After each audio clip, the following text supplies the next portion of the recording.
Ladies and gentlemen, welcome. I'm Beckerization, and today I'm gonna take a look at Dear Esther. Right from the start, I think I have to say that Dear Esther was worth it. It is one of the most interesting concepts I have seen in games for a long time. And even though I'm not really sure if Dear Esther is a game or not, it's more of an art form than a real game. But more of it, you'll see more about it. There are 4 chapters. I will choose the first one for you, and let's start.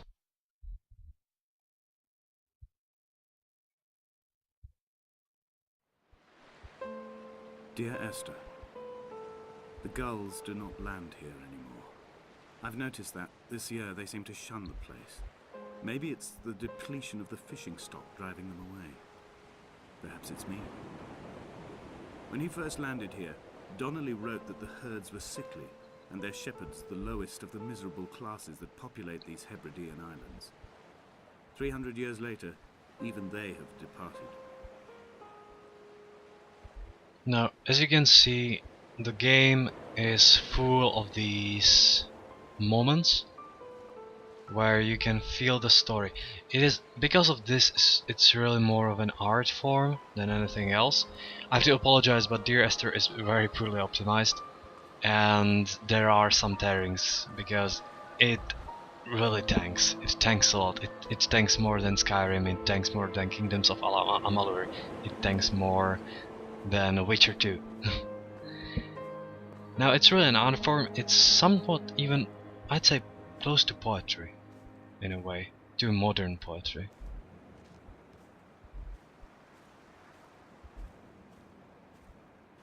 Donnelly reported the legend of the hermit, a holy man who sought solitude in its most pure form. Allegedly, he rode here from the mainland in a boat without a bottom, so all the creatures of the sea could rise at night to converse with him. How disappointed he must have been with their chatter. Perhaps now, when all that haunts the ocean is the rubbish dumped from the tankers, he'd find more peace. They say he threw his arms wide in a valley on the south side, and the cliff opened up to provide him shelter. They say he died of fever 116 years later. The shepherds left gifts for him at the mouth of the cave, but Donnelly records they never claimed to have seen him. I have visited the cave and I have left my gifts, but like them, I appear to be an unworthy subject of his solitude. As you can hear, the voice actor, I really like him. He has a really pleasant voice, really interesting voice, and adds a lot to the atmosphere. Overall, the writing seems to be really good and really interesting. Actually, this is the only thing that carries the whole game, because otherwise, in terms of gameplay, it's just a walking simulator, nothing else.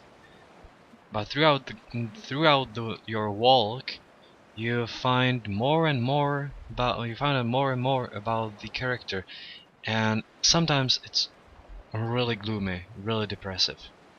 But overall, it's really interesting, and I have to say I really wanted to go further just to hear more. At night, you can see the lights sometimes from a passing tanker or trawler. From up on the cliffs, they are mundane. But down here, they fugue into ambiguity. For instance, I cannot readily tell if they belong above or below the waves.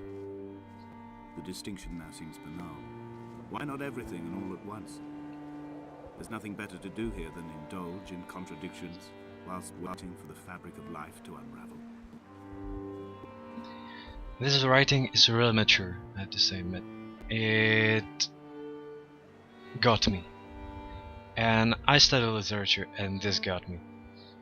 It's really one of the best concepts I've seen in the games, just because it's not really a game, it's an art form, and it's something else. And it was worth it. I hope you enjoyed it, and if you liked the video, subscribe. Thank you for watching, and see you next time.